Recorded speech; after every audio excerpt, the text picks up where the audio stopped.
Welcome to the Coaching Uncovered podcast. My name is Brent Davis, and this is the podcast where coaches come to talk about coaching. And I am excited today. I've gone down the young coaching path again. We have got an Australian PGA professional from Western Australia, Kerrod Gray. He's coming in to have a chat to me. Thanks for coming in, Kerrod. Thanks, Brent. Really excited to be here and talk. And I'm going to milk that young coach role for as much as I can, I think.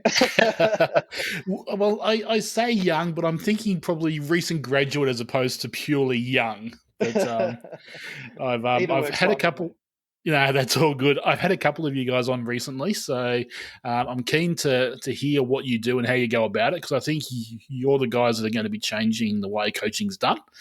And I'm keen to hear about your stories and how you're putting those skills into practice. So for those that don't know you out there, tell me a bit about yourself.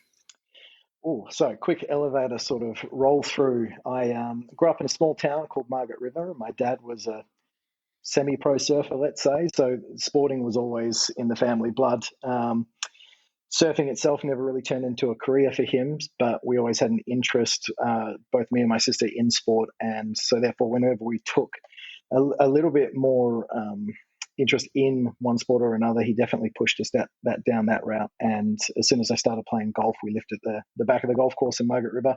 Used to go down and steal balls out of the lake and hit them around my block, my country block that I've got there.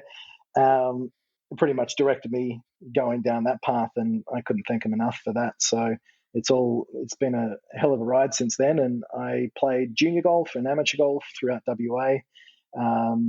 I made an Australian junior team that went to China with a couple of professionals that are still out there. Brady Watt's one of them now. He was the world number one amateur quite a few years ago. And then turned pro when I was 19, or did my traineeship at the Netherlands Golf Club for 3 years. I then tried, is the operative word, to play on tour for about three years. And then I transitioned out of that into a head pro and now coaching full time. Sounds really cool. Just something that caught me, because I grew up in the country as well. So I grew up in the country, and I grew up on the golf course. So you spoke about stealing golf balls and playing golf on the golf course.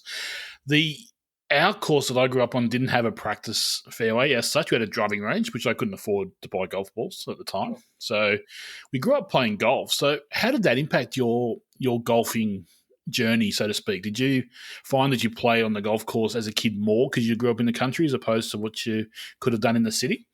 Yeah, it's a great question. I think two things were massive influences. Number one, there was a husband and wife that owned the golf shop down there. And they weren't golf professionals. They were simply just caretakers. And it was a little shop there, and they made their living selling logoed shirts, Margaret River region, going hand in hand with the wine. It's a beautiful golf course itself. And he was just a golfing fanatic and loved everything about it. He probably played off about a 3 or 4 handicap, but he just loved the game. And therefore, for me, going from the ages of 8 until I left Margaret River when I was 16, he was always challenging me for chipping competitions and putting competitions, and they would just turn into ridiculous. We used to call it army golf, right? So we would go out into the golf course, we'd tee off the first hole, but then we've got to play to like the 6th green. And it might take us 7 or 8 shots to get there, hitting over trees. And in the afternoon, you know what it's like at country courses, there's hardly one out there. Blue-collar workers will go out and play a couple of holes with a few beers and that sort of thing. But as a junior growing up, I really think it helped massively, number one, for course access. So you're just building that muscle, that soft skill muscle of being able to learn how to play and be creative out on the golf course from a very young age. And I think a lot of players that maybe grew up in metro areas or significantly more populous than Australian cities, so let's say in New York or something like that, would be confined to a driving range itself. So they don't really develop that muscle until they go out and play. But it's certainly something from a young age that I think has played a massive role. And definitely now moving into coaching, the empathy I can have for players and students, and also with the way that I see the younger golfers that I teach practice from a reference experience, I can see straight off the bat what effective and ineffective practice is. So just from personal experience. So without a doubt, answering your question, it's so important. Yeah, it's I probably came across it heaps when I was coaching in Taiwan and China as well. Is the kids don't get access to the golf course because it's Mm, expensive and they have to pay to access it. So yeah, they stand on the driving range and hit off perfect flat lies with the same club over and over again and get good at that shot. But then they get on the golf course and struggle absolutely. to actually perform that skill in that competitive situation. So I think we're fortunate in Australia that even in the cities, we still get access to golf courses, which is great. Yeah, yeah, yeah. Totally agree. So tell me about your playing career, because I'm always curious about what coaches bring across from playing, because it's an area of interest that I've got personally about how much of an impact playing ability actually has on coaching. So Mm. tell me, you played overseas for a while, didn't you? You went to Asia and tried over there? Yeah, yeah, yeah. Went to tour school in Asia once, and then did the South Pacific and a bit of the Aussie tour and that sort of thing. Yeah, yeah. So two things I would add to that. I think the ability to play relative to what sort of coaching you're delivering is important, albeit not important. Um, because I think if you're dealing with the player development side of things for juniors trying to develop into amateurs and professionals, at least you've been through that process, so you can be empathetic through various stages of what they're doing. Secondary, I think when it comes to demonstrating, it's incredibly important. Um, be it with the teenagers that think you're some old washed up pro that can't hit a golf ball and you show them up, um, even though you might only play one round a year, or be it with the professionals when you're trying to demonstrate something, or just a recreational golfer being able to demonstrate on demand and actually um, walk the talk as such, I think is an incredibly powerful skill. It's very similar to when you would go into a gym and you would see if you look at the majority of PTs that maybe have a very successful business, the majority of them would be very fit themselves. That's generally how it goes. I know there's certain elements to strength and conditioning coaches where that's not really appropriate, but let's talk about just general gym. That would be a pretty good reference. So when it comes through golf coaching, a lot of what I would do is also like to demonstrate players learn in a multitude of different ways, but being able to show them exactly what you're trying to achieve. And then from a marketing and sales point of view, from the coaching side, from the business side of coaching, it's incredibly important as well. Now, when you spoke about fit personal trainers, don't look so hard down the camera at me when you say those kind of things. So that was very rude of you, Mr. Gray. It was me trying to keep myself accountable. So in Yeah, like 10 years' time that I've said that, I've got to reflect. yeah, that's it. So what of your playing did you bring to your coaching? So obviously you played at a fairly decent standard. So what parts of the coaching that you got when you were in those Australian squads and in those junior Mm, squads mm. did you bring across to your own coaching when you started coaching? So I didn't really get coaching growing up. Um, I would get the occasional lesson from maybe about 15 to 18, I think it was. Yeah, they were very sporadic. There was no structure. Because I lived in the country, it was always every, I don't know, 10 weeks or so, I'd go up and I'd get a lesson and that sort of thing. And my coach that I had, he was a brilliant people's coach, let's say. Technically wise, some old school concepts there, which in hindsight weren't as beneficial relative to what I needed or probably needed at that point in time for my misses. And as with anything, the understanding and golf coaching itself has developed so much in the last 15 years. You can't hold that against any coach. They're just doing the best with what they had. But he was incredibly good at, very similar to the caretaker at the golf course in Margaret River, at encouraging me to be as creative with my practice and play and not spend any time on the range and always challenge myself and a lot of progression, regression. So, what I've probably brought into my coaching more than anything is with the specific players that I teach is a large holistic viewpoint of becoming a good golfer is so much more than just being able to hit a golf ball a little bit better. Um, I would definitely say that without a doubt, that's probably the most important thing I've brought in. Yeah, I'd probably tend to be on the same page as you. I think we focus very heavily as golf coaches on technique of golf swing, Mm, as opposed to playing golf. So I think you're certainly on a good track there. So tell me about the step into coaching. So you've gone and played. Feel like myself, you found out pretty quickly that you weren't good enough, yeah. which is yeah, obviously a big blow to the ego because I was the same way. And you've gone down that coaching path. So tell me about the first experiences of coaching. Yeah. So uh, I'll kind of set the scene.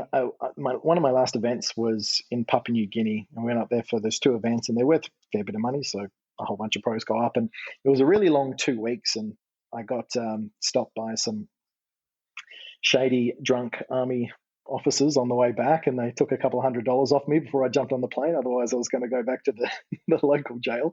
So Wow. that was enough to kind of motivate me to kind of reevaluate where I was. At that point in time, I was just making ends meet, and I was doing a lot of casual jobs in between tournaments. So I was doing landscaping, labouring for plasterers. I was doing some work for a stockbroker here and there. So whenever I was back, I was just trying to fill my time to make a little bit of money to get to the next event. And professional golfing itself is a very selfish pursuit. You have to be very one dimensional about what you're trying to do. Sure, you have a team around you, but you have to make incredible sacrifice personally to do that. And I think relative to my personality, I wasn't quite gelling with that as much as I thought I would. And then also, I think a lot of the practice habits that I developed when I was younger, even though they were good to get me to a certain level, I don't think I actually had the sheer determination to do what it took to get to the highest level. Not relative to now being in the coaching sphere for as long as I have, to what I've seen the kids and the amateurs who have developed into elite players, how intense they were with that practice. I was definitely more creative and fun with what I was doing, not as focused, I would say. So then I got to a point and I was not jaded. I was just a little bit disheartened for the fact that my whole ego was associated with playing golf, and then it'd come to pretty much an end. Now, when I did my traineeship, I don't really like to do things half-assed. So I put as much effort into making sure I did my assignments as well as I could, and making sure that I was completely committed to getting the highest marks as I could. And that paid off because at the end of my traineeship, I finished number one in Australia for the academic side of things. And that was a huge sense of pride for me. And so, therefore, when I was phasing out of playing, I was looking at my potential options going forward. And I dabbled in doing a little bit of uni before I did my traineeship, and I knew that wasn't really where I wanted to head in. And golf coaching had always piqued my interest, but never to the point where I considered an actual option. Now, during the time when I was doing these casual jobs, I would have a lot of time. So let's say I was landscaping and my boss would go, "You've got this huge big pile steaming mulch over there. Go rake that for the next 8 hours." So it's pretty mind-numbing stuff. Luckily, we're allowed to listen to music and podcasts and that sort of thing. And during that time, I've always been business inclined. I just spent a lot of time when podcasts were really first a thing back in 2014, 13, listening to a whole bunch of self and professional development podcasts. And there was one podcast specifically called Golf in the Life of by Cordy Walker. All the episodes and everything are still out on the podcast platforms now. And that really got me thinking about where I could take my career from where I was, because I've spent all this time in golf. I've got these certifications. I've got the knowing, the internal satisfaction of knowing that if I set my mind to something within the golf sphere, I know I can succeed, thanks to backing off the recognition for the academic results that I got. So therefore, I became obsessed with listening to all these stories of these successful golf coaches. And it made me wonder if I could fast forward 20, 30 years uh, going forward, like what would I want my life to look like? And I still wanted to be around golf. I absolutely love it. But the business side of it really started to pique my interest. And all these podcasts that I was listening to, I'd be able to go, well, I want to do that. I want to do that. I want to do it. And I had all these awesome ideas in my head about what I wanted to do, but I had nowhere to teach, right? So at that point in time, I didn't really have any career capital. Effectively, I was a player who had the qualification to teach, but I didn't have any notoriety in the local industry. And I found it I applied for a couple of jobs here in Perth, and there's not that many full-time teaching pros over here or teaching positions. and I didn't get them. I got some casual work at a local public golf course here. And I remember the first time I started teaching, I was trying to do some old school marketing.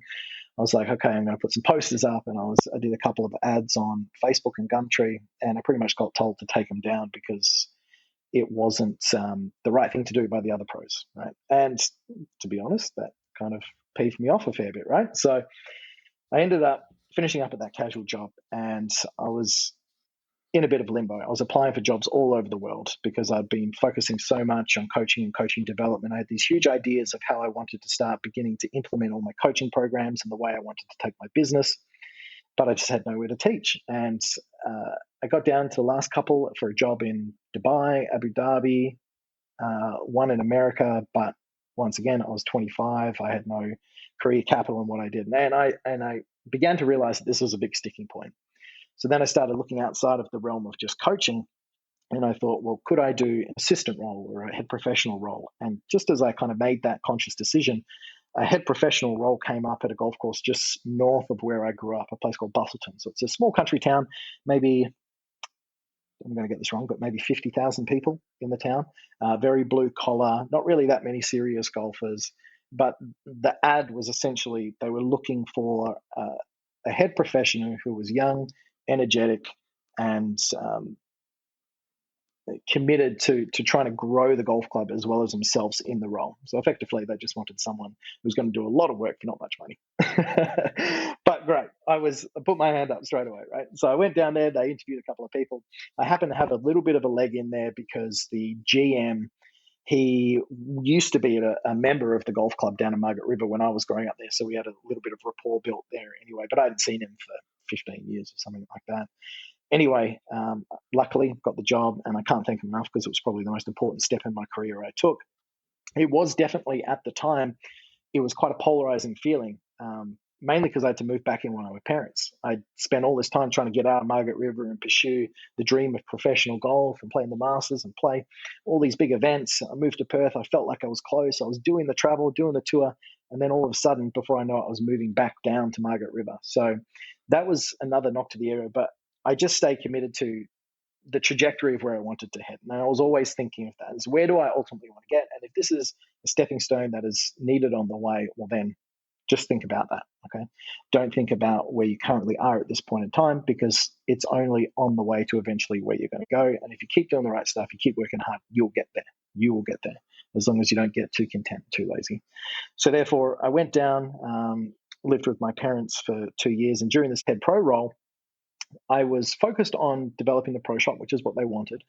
But between you and me, I was definitely a lot more focused on the golf coaching. Now, the great thing about that is being in a country town, I could experiment with everything. So everything I'd heard about in these podcasts, I would just throw up. I'd do all different types of variations of clinics and play development programs and individual lessons at different times and different price points. And I'm very analytical by nature, and I love micro analyzing everything down to a T. So I'd have spreadsheets of different formulas and how much could I make if I did this and how many clients could I get in. And I was optimizing the way I was doing their stats and everything I was putting into the correspondence between them. I was literally just trying to go, if I could run the perfect coaching business, what would it look like? And it was wonderful. It was an awesome time. And during that time, I started delving really down into what makes a successful coach. Become someone who's in demand, in popular, right? And then during these podcast episodes, I listened to a couple, and there was a couple of big names that stood out. One of them, Andrew Rice, and another was Jeff Ritter. And during this time down in Bustleton, I would have holidays and that sort of thing to go to, go and shadow coaches or go up to seminars. And there was a specific seminar up in Asia. Stephen Giuliano, has he been on the podcast yet? Yeah, perfect. Yes, he has. Yep. Yeah, so Steve's one of my good friends and mentors, and he was running, this is before I'd met Steve, and he was running the Golf Education Asia Summit in 2016. And I thought, what an opportunity, right? One of these guys that I've been looking up to forever, who epitomizes effectively the coach that I would want to become, a guy called Jeff Ritter, he was presenting. So I flew up there, nervous as all hell. I used to be very introverted, scared of public speaking, couldn't do anything in that nature. I couldn't even ring up and book a table at a restaurant because I was nervous about disrupting what the person was doing, right? But over this time, as well as developing myself as a coach, I really went down the personal or self-development side of things as well. So I got up to Bangkok and I saw Jeff, and I mustered up the courage, as nervous as I was, sweating and shaking, and introduced myself. And it was one of the most pivotal experiences of my life, because he was so much more gracious of giving me time than I thought he would ever be. And then he's become a big mentor for me, and he's given me a lot of opportunities down the track, which I'm sure we can talk about. So that was my first introduction into coaching. Coaching itself, during my traineeship, I did a little bit here and there, but really down at Bustleton's where I began to hone my craft. Something that caught my attention there is you, and I get where you're coming from when you said there isn't any too many full-time coaching roles where you're from. Obviously, it's a big state land-wise, but a small state population-wise over there. So trying to get full-time coaching roles is a challenge. And myself in the country as well, similar type situation. If I was going to go full-time coaching, I would have had to move to the city. And at that time, that didn't appeal to me.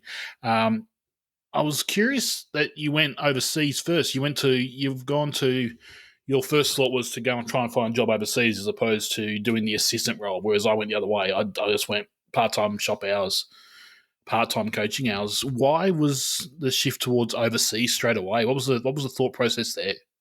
Growing up in a small country town, I knew I'd done a lot of travel with my parents, which I'm very grateful for. And I realized the world was a lot bigger than my hometown, my home city, my home state.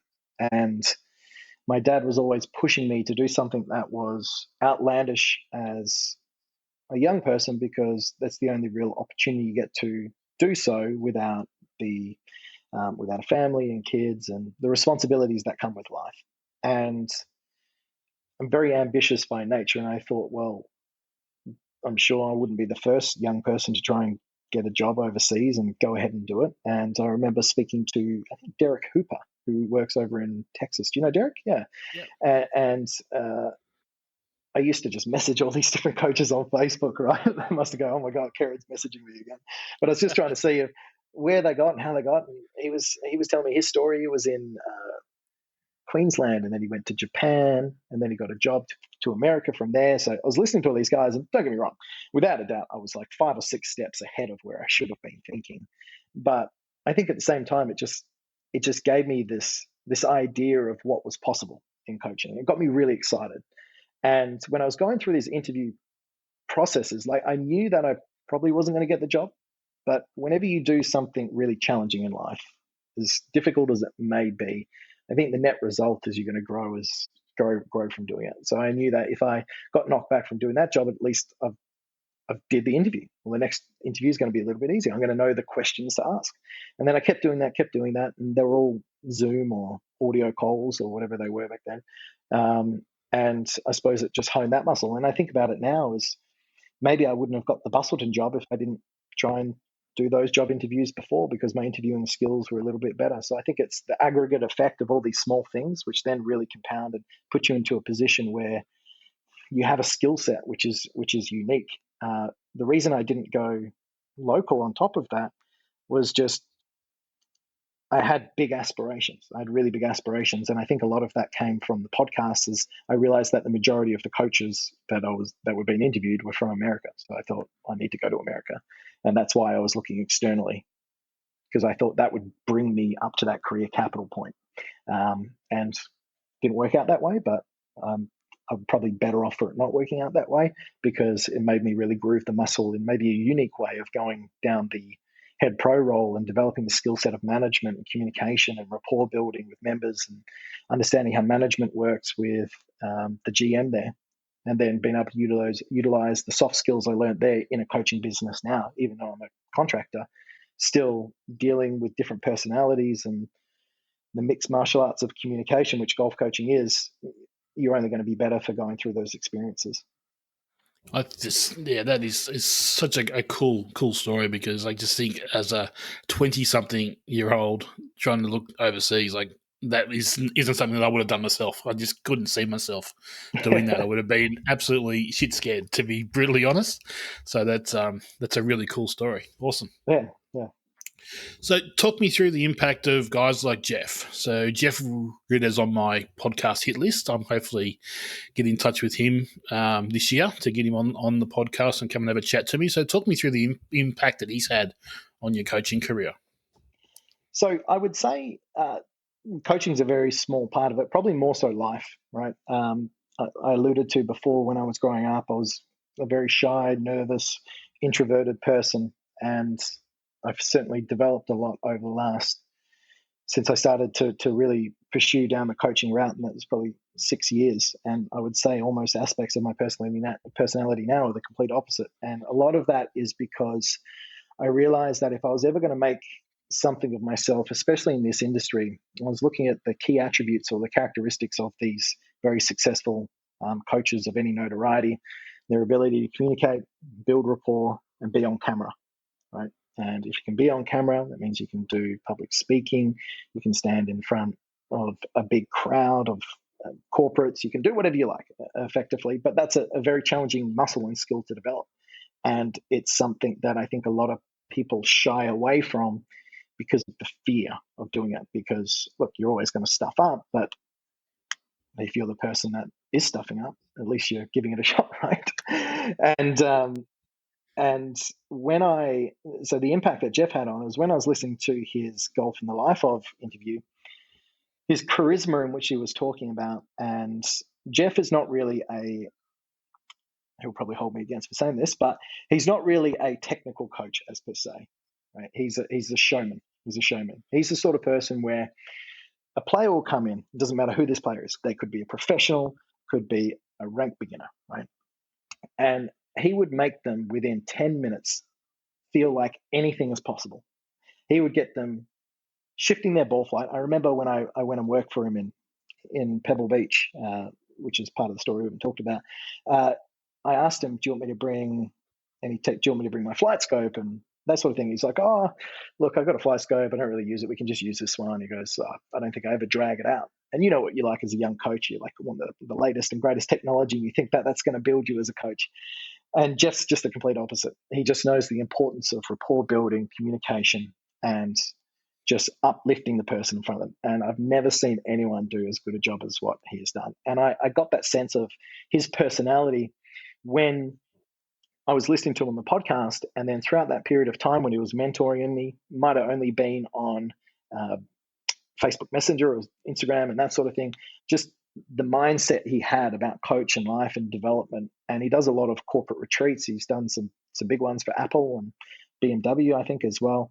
And he's a holistic coach, but not in the sense of the technical side of things. It's mindset, nutrition, fitness, everything that it is to become a better player, but also a better person. And even though it's very broad, it's also niche in golf that some coach would do that. And I saw that as a huge strength. And that was something that I wanted to pursue and take my coaching career down as well. So as much as Jeff has influenced my coaching, he's definitely influenced my life on a far greater level as well.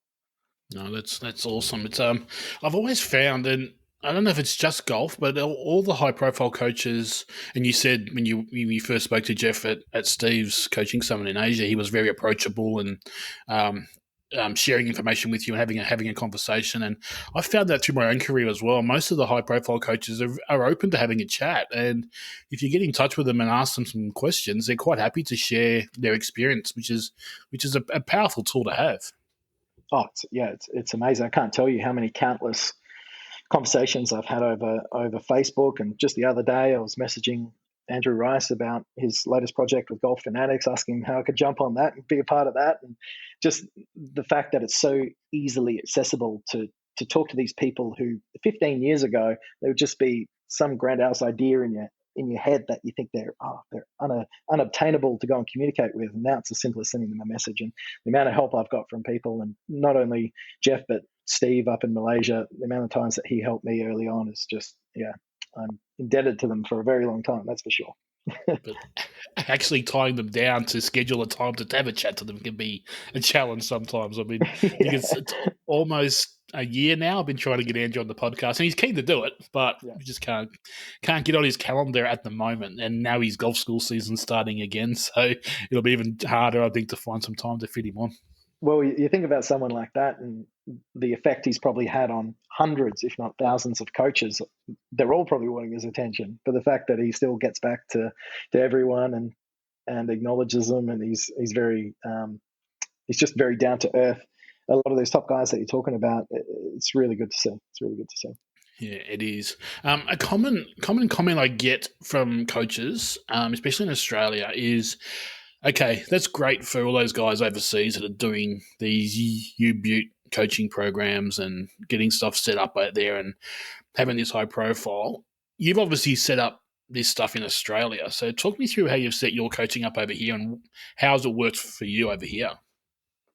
As in the programming itself. Yeah, just like how have you set your coaching programs up at the over in Perth there now? Are you Mm. doing single golf lessons, or are you doing program based stuff, or how have you set it up over here? Mm. So, as with anything, it's an evolution, and my business is going through a slight restructure at the moment because I want to be open to more opportunities. But uh, when I started down in Boston, I was chopping and changing and trying a lot of things. And when I started at Joondalup Resort, where I am now, which is the number one resort course in Australia, it's this beautiful 27-hole course, massive driving range.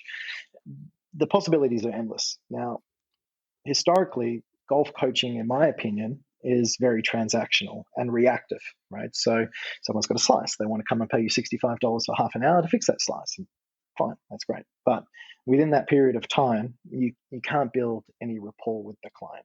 And my favorite thing about golf coaching and the business of golf coaching is building relationships, without a doubt. So I decided that that was going to be the number one key that I was going to bring into my golf coaching practice, that every single client that came through, it wasn't going to be transactional and reactive in nature. It was going to be progressive. We're going to look at what their goals, their motivations, their frustrations, their anxieties about what they have with golf, right? So, for example, that person that comes in and slices it, that might be a small issue, right?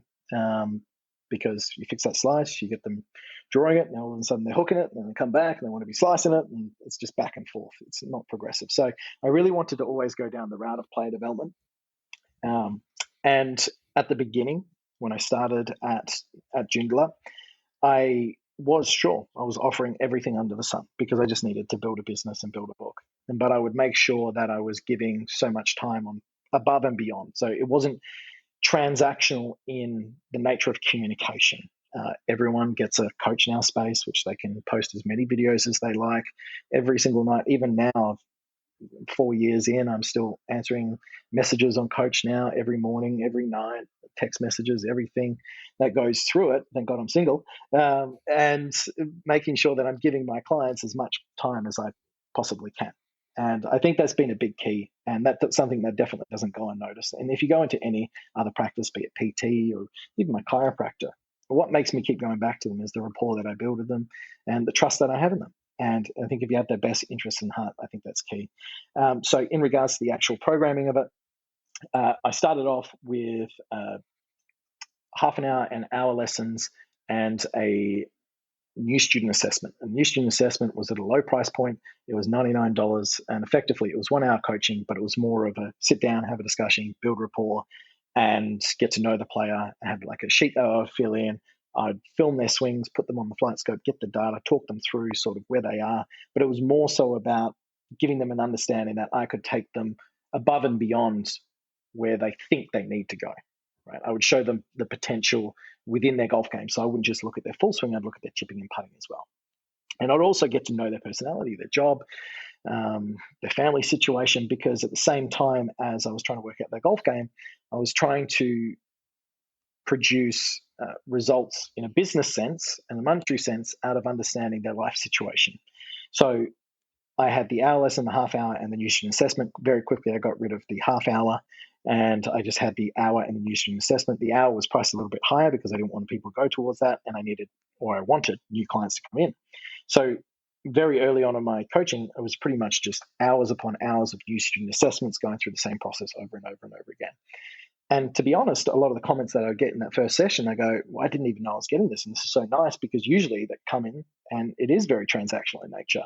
But to sit down with someone, actually run through them and feel like you're taking your time, even though it's only fitting within the hour, it's easy to make an hour feel long and quick at the same time. So long in terms of you're listening to them, so they feel like they get a lot of off your chest. It's like when you go and speak to a psychologist or something like that, but quick in the sense that by the hour's done, you're like, oh my God, that went so fast. I want to do it again. And that's what you want, right? You've just put someone who was maybe a reactive transaction into a long-term client because you showed that you cared. So I would put them all into this new student assessment.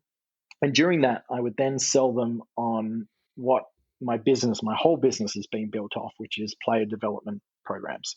So in a player development program, and it's changed quite a lot as time's gone on with price points and what they get out of it, it's effectively, we'll just use what I started with, 3 levels. So it was a basic, an avid, and a tour program. So in the basic program, it was all monthly billing on a recurring basis because as a contractor, you don't have a guaranteed revenue. I saw what every other business was doing, and you know what it's like. You sign up to something just from a business sense, and 6 months has gone past before you realize that, oh, my wife's told me to cancel this 3 times and I still haven't. Now, if you're the beneficiary of that 3 months, well, so be it. Sure, they're still getting their money's worth and you're still giving them a really good service, but life does get in the way. People move, the kids, everything else. So I knew that these business strategies that I was employing were incredibly important for me to not only reach my professional goals, but financial goals as well. And I think that's very key. As much as we love coaching, we still also want to make a good living out of doing that. So I would vet them in the student assessment. And if they lived 100 kilometers away or whatever they were, I wouldn't even broach the topic of them coming into the play development. I would say that I'm here available for your hour lessons. I'll always give you free online coaching. And I've always done that with clients that have come to me, free online coaching whenever you need it. And they saw that as a huge value add. So that would bring the retention from those clients. But let's say anyone lived within, it's turned out to be probably a 60-kilometer radius of Joondalup, I would put them into, or I would sell them in the nicest way possible into the play development program. So over a month, you could either do 1 hour coaching, 2 hours of coaching, or 4 hours of coaching. And within that, you also got what the most important thing I've ever implemented into my business, which was supervised practice. So supervised practice, instead of being your very generic clinic situation where you would have 10 golfers pay a set fee and it might go for 4 weeks and then it ends, supervised practice is a year-long program.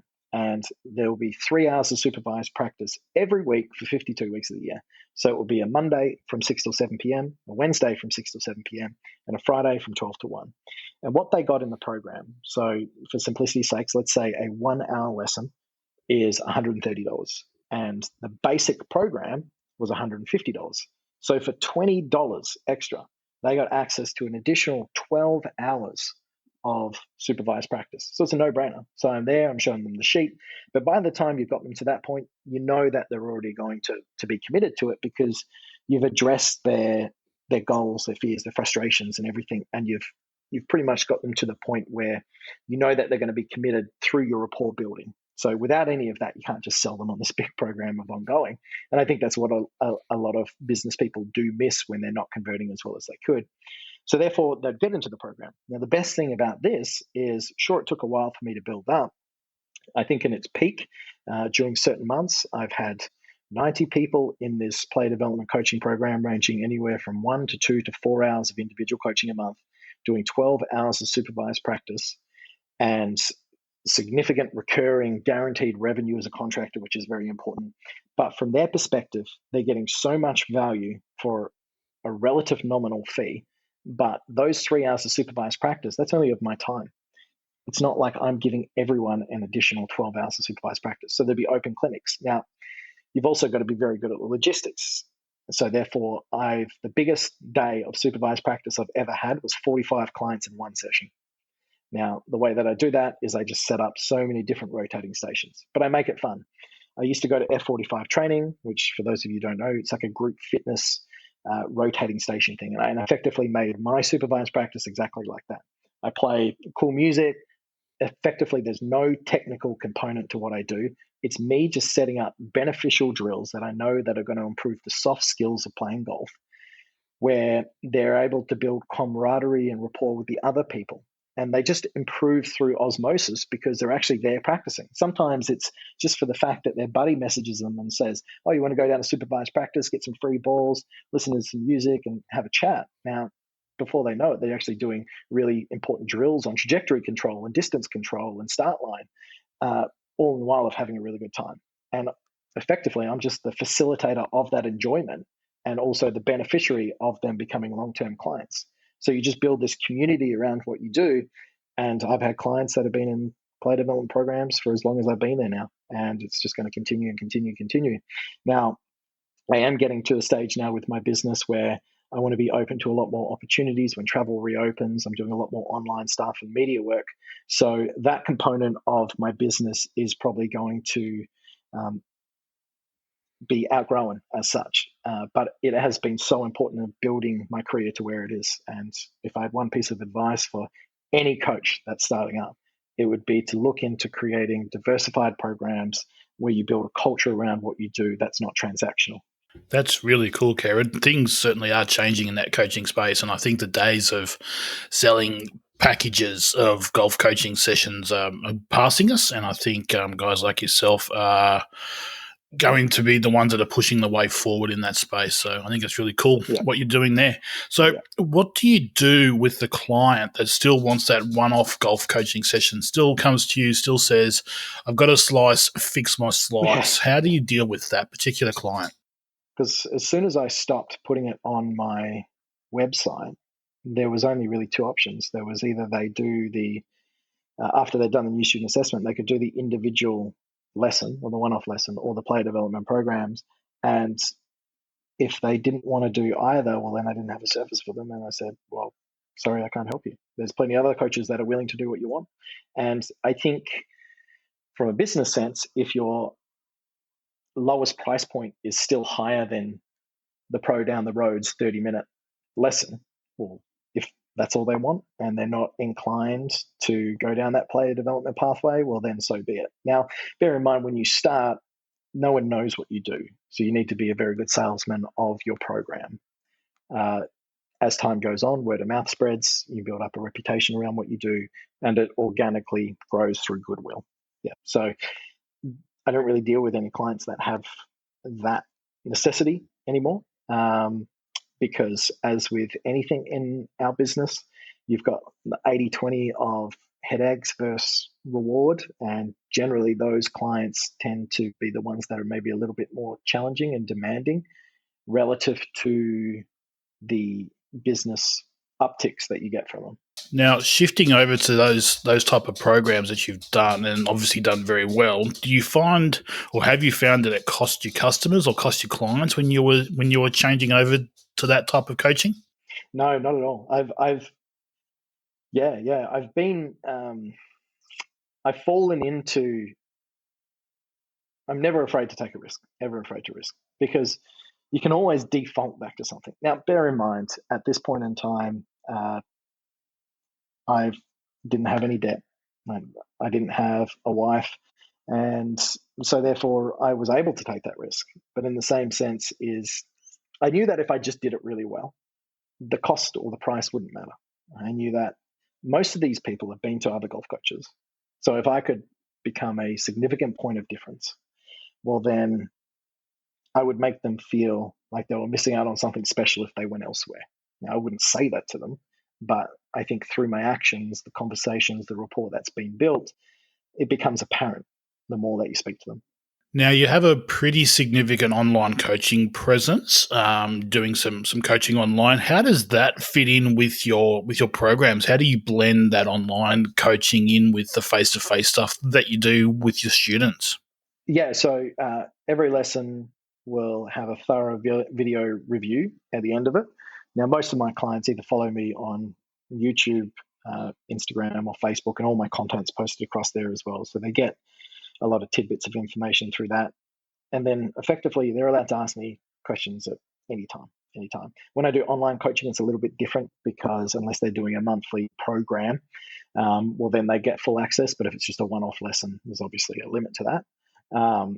If they're an in person client, however, they can send me as much as they like. And I think once they've had an in person lesson, even though they value the online stuff, most people at heart, if they have the option to come and see you, will come and see you. So it's just a nice little filler in between. And look, I'll be honest, as with anything, if if I want to do my job as well as I possibly can, and they're going to get huge benefit out of me spending 1 to 2 minutes of my time just giving them a short video analysis of the drill that they're working on, saying, you need to do this better, you need to do that better. Then they come back, then we're able to actually maybe move on to the next step with their golf swing or the golf game or the pitching or putting or whatever it is. They're only going to get better. They're only going to tell more people. You're only going to get more reward from doing so. So effectively, I suppose, to summarize that component of it is I make my business as least transactional as possible. Sure, there's a transaction going on, but it's an ongoing experience. It's not just based on the time. That's really cool. I think it's important to stay in touch with your students, keep that relationship going, and being able to talk with those students back and forth is certainly a great way to keep them coming back for more. So that's really cool. Yeah, and I love it. Like, one of my favorite parts of my job is making people feel comfortable as quick as I possibly can, and be that a new client or a client that I may haven't seen for a month or 2 months. When you get all these different points of contact, it's kind of like when you haven't seen a best friend in a long time. You see them, and even though a period of time may have passed, because you might have seen a Facebook photo or something like that, it feels like you've still been in contact. So it's almost like you're seeing your friend again. And a lot of my clients, I feel that same sort of relationship. Now, you have about 400 things going on at once with your coaching and your businesses. You got about 25 plates spinning. So tell me about your golf trips, for example. Tell me about how they fit in with your coaching. So I've tried to. I see golf coaching as a huge opportunity to live an awesome life, right? And if you can mix business and personal together, well, that's the ultimate dream, right? It doesn't feel like you're working when you do it. I know that in 20 years' time, so I'm 30 now, so when I'm 50, I don't want to be in a position where I have to do as many in-person lessons as I would have had to previously. Now, technology is going to change so much, so I'm sure that will change anyway. But over the last 3 or 4 years, I've tried to do as many different things as possible. So I've run multiple golf tours to New Zealand and around Australia with people and my clients. I've started doing YouTube. I've always done Instagram and video content. I recently just got a job from the Department of Tourism to go to Cocos and Christmas Islands and deliver coaching in a couple of months over there. And that wouldn't have been possible if I hadn't done all these other parts of our occupation other than just coaching. So I really like the video component of what I get to do, mainly because you've got two types of audiences, right? You've got your local or your global. And if you can reach as many people on a global level, well, you're also going to get the local on the way to doing so. It's just how it is, right? So I feel like for me, it's expanding my business. I still very much want to be in control of my time. So I highly doubt I'd ever want to own an academy or run an academy or that sort of thing. I definitely always want to coach, but I also really want to pursue other interests within golf coaching. I really like the aspects of being able to. We did a presentation to the trainees, so the PGA National School. I like that part of it. I like helping other coaches. I have multiple calls a week with trainees and helping them through their progress and their coaching development. So I suppose just being as multifaceted as possible. So every day feels like a new day and a new opportunity to make a new connection and do something cool that otherwise maybe I wouldn't have. So broaden out as much as I possibly can. Now, having lots of income streams can't be a bad thing. Certainly keeps you busy, and having pushing the boundaries and pushing yourself absolutely. As a person, a coach, because is a really cool thing as well. It is. It is. I suppose it's a bit of a blessing and somewhat of a little bit of a curse as well, because there's a level of being unhappy in a stagnant place. So even though it might be really good, and I absolutely love my coaching business to where it is, I know there's more potential within myself if I keep developing certain skills, because I've seen other golf coaches do it. And I want to look back on my career and say that I never missed a chance. I took everything that I thought I could do, and I at least gave it a shot. And I think on the way to doing that, you tend to find your default level of, that's my niche, I'm going to hang around there for a while, when in maybe 10 years and 20 years. And also leading up until the point in time where I have family and the kids and that sort of thing. Obviously things are going to be tamed down a little bit from where they are, but I've got a great opportunity at the moment to try and be as outgoing as I possibly can. So I'm really going to take that with two hands and take it as far as I can. Thank you so much for your time today, Kerrod. We certainly appreciate you coming in and having a chat. But there's 5 questions. Sure. It used to be 4, now it's 5 this year that I like to ask all the guests that come on the podcast. So if we can throw the first one at you, what advice do you have for coaches starting out in there? Give as many free lessons as you possibly can. As many free lessons as you possibly can, because the learning component online is so easy now. I think you can pick up the technical knowledge and be proficient if you did a year of hardcore study. But the soft skills, the communication, the rapport building, you only do that through the actual lesson. So you can sit behind your computer and you can know everything you like about every little facet of biomechanics of the golf swing and ball flight and TrackMan and everything like that. But to develop that muscle and those soft skills of communication really is only going to become a real strength through repetition. And that's through doing golf lessons. And if you're not getting paid for them, well, do them for free. And the best thing about doing something for free, number one, it's not transactional on their behalf, so they're more likely to come back and see you again. So you build some rapport, and before you know it, when you start charging, you've already got a valued client. No, I think that's great advice. I think you certainly improve your coaching by doing it. I think it's very easy to get stuck in the technique of golf and not actually applying it. So certainly getting out there and doing it is actually really cool. So we have hopefully there's a few golfers out there tuning into the podcast. So what advice do you have for golfers out there? Learn how to practice properly, because this is something that I see when I do supervised practice. I'm sure this has been told multiple times on the podcast already. Learn how to practice effectively. And I think sometimes golf professionals are probably better to speak to about that than golf coaches, because I think sometimes a lot of golf coaching is based on the swing and technique elements, and there's not enough of a discussion around effective practice unless you offer that within your coaching business. And then also make realistic rehearsals. If there's one thing every golfer out there should do, is make a realistic rehearsal of what they're about to perform. Because one of the key differences that you see with a professional versus a recreational golfer is their attention to detail on the small things. And let's say you've got a 50-meter pitch, right? And that pitch might be over a little undulation to a tightly cut pin. What a pro does is he goes to his bag and he'll take let's say his gap wedge or his sand wedge, and he'll put that club in his hands and he'll be relaxed. He'll feel the ground with the sole of the golf club, looking for the type of contact he's trying to get from the ground before he goes ahead and executes it, right? Now, you'll generally see the recreational golfer, they'll pull out a club, they'll set up.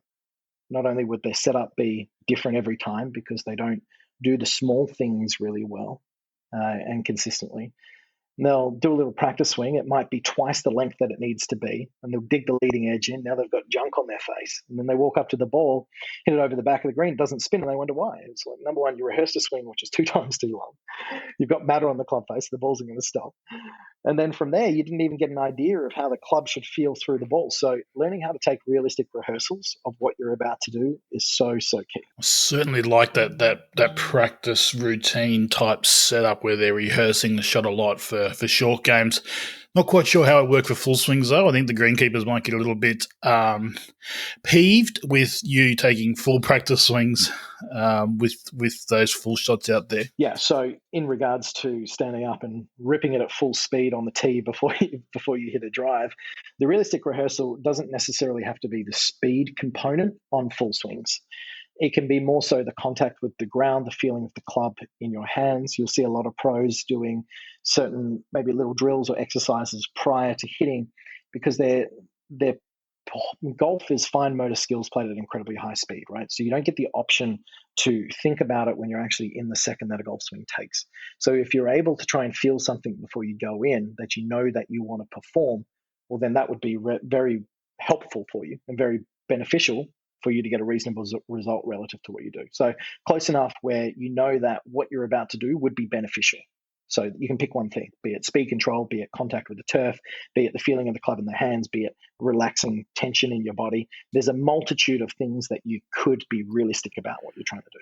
And obviously, having full practice swings and taking chunks of turf out of the fairway might not go down so well either. Correct. Great. Let's keep that one there. The contact with the turf, more so for the short shots. So the next question on the list is, where do you see yourself or coaching? You can answer both or just one in 5 years' time.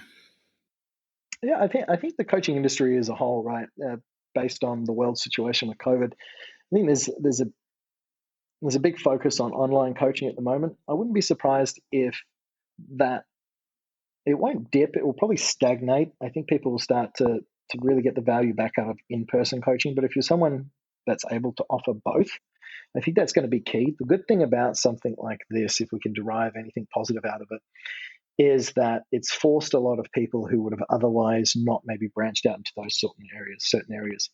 And as a whole, the industry is only becoming more visible to more golfers because it's become an apparent thing. Like everything from home has become more popular. Online shopping, courses, ebooks, everything like that. So if you can be a golf coach that's offering not only an in-person component but an online component, even if it's just to your clients that you're seeing, I think that's an incredibly valuable skill to have going forward. Yeah, like I said, me myself, just going forward, I want to try and diversify as much as I can and just take hold with many opportunities as I can as well. And the next question is there anything that you would change in your career? Anything that you would do differently if you had the chance to go back and take a different path? Is there any change that you would make? Absolutely nothing. I think at the time, sometimes you would have that, you would view it through that lens. But if you look at any of the biggest pain points that you've had in life or the biggest successes, they're all important to craft your personality, your behaviors, in your motivations to where you are right at this point. And I think if you just continue to go through life expecting the best and accepting everything that happens to you, who you become is who you're meant to be on the way. Completely valid answer. I've got no issue with that whatsoever. I generally ask that question because there's a few things that I would change in my own career. So I'm curious to see if other people would like to change something that they've done. What would you change, Brent?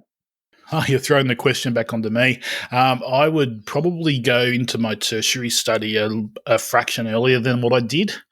I did postgrad quite late, and I think I would probably Yep. look at maybe going to college in the US early on Okay. in my career, and then try and combine that playing slash tertiary education in the same space. So I probably would look to maybe go to college straight out of high school. You just made me think of one thing there. If there's one thing I wish I did do, when I was 18, I got an offer to go to San Diego State and play golf there. I think Phil Mickelson's brother was the coach. And we had some discussions. They're only preliminary, but it got to a stage. I think it was a 40% ride or something like that. But the remaining of that fee to go to college was astronomical. And my parents just looked at it for 1 step, and they're like, number one, you're not going to America right now. You're not ready for it. And number two, there's no way in hell we can afford that. So, like, don't get me wrong, I would have loved to have done it, and it's cool to now be coaching a few college players over there. But um, it would have been a really good experience. But also, I think I do enjoy the social side of life. So maybe it probably would have derailed me from where I've become now. So maybe it's for the best. As you said, mate, things happen for a reason, so I'm sure you've taken the right path. Now, the final question, and it's a question that we've included this year as the fifth question. What are your sources of learning, your sources of information? Where do you go to learn new things about coaching or about golf? Can you fill us in on those areas? So there's so much out there, right? And there's so much noise, and I get a lot of coaches asking me this on Instagram as well. Like, what do you teach? Like, where did you get that information from? Now, at the end of the day, it's a mix mash of everything that I've learned from all different coaches. I think it's very important to have a structure and a bit of a system to what you do on the technical side of the game. A lot of the education that I've garnered that has been incredibly important for my business has been outside of the golf coaching industry. It may have started with maybe a conversation that I've heard here or there, but then I've researched it outside of it. I tend to go very broad in the educational resources that I use. So I'll pick one topic. So for example, when I was doing my website, I just became a nerd on anything about coding a website. And then I'll do anything to do with Instagram, anything from Facebook. So I do a really, really thorough job for a period of time to where I knew I learned enough, and then I would move on to the next thing. And I did the same thing with golf coaching and short game and putting and all the technical aspects as well. So there's so much information out there. I would look for someone that you look up to and ask them their advice on that, right? So I won't say it now because it's going to be very specific to the individual of what they want, but relative to if someone was to ask me, oh, where did you learn sales, or where did you learn marketing, or where did you learn golf swing technique? And then I would give them the story of where I got that. So like we were saying before, it's so easy to reach out to these people that you maybe have seen and or have some notoriety and ask them. Now just send them a quick message and obviously be very nice about it and gracious for their time. Don't be so blunt and rude. But most coaches are very willing to be with their time to say, oh, I use this structure or this little format for my golf coaching, this for my business, and then take it from there. If you just look at golf coaching as a whole, there's so many different places to start. And I remember doing this a couple of times. I bought every online course there was available at the time when I was probably 25 or 26, and I'd go home every night and watch everything about the golf swing. And then the next day I'd rock up on the lesson tee. I had so much junk going around in my head, and it's all good stuff, but I just didn't know where to start. I didn't have an identity. So even though you might ask someone about their coaching style specifically, you don't want to try and become them. Right? You want to have your own identity, because when push comes to shove, that's what you're going to default to as the level of your education and the level of your abilities, not someone else's. Thanks, Kerrod. So where can people find you if they're hunting you down on socials? Everywhere and anywhere. Yeah, so I'm on Kerrod Gray Golf on Facebook and Instagram. I've got a website, kggolf.com. I'm always open and willing to chat to anyone at any time. I love doing it. I really love doing stuff like this, helping others, because I know how important it was through my stage of my career, and it motivates me to want to be better as well. And having opportunities such as this to speak to yourself, which I can't be thankful enough to know that maybe I'm helping myself from 5-6 years ago, give them some level of enthusiasm or excitement about what they can achieve in the future, because it's led for me to have such great life with where I've got now. So it's opportunities like these that I'm really grateful for. Awesome, mate. Thanks so much for coming in, having a chat with me. I'll put some links to all of those social handles in the show notes so people can check you out by clicking on those links. Thank you so much for your time today. I really appreciate you coming and having a chat to me. Really cool information, really cool chat. And it's great to see you doing so well out there. Thanks again, Kerrod. No, thank you, Brent. Really appreciative for the opportunity. Thank you so much.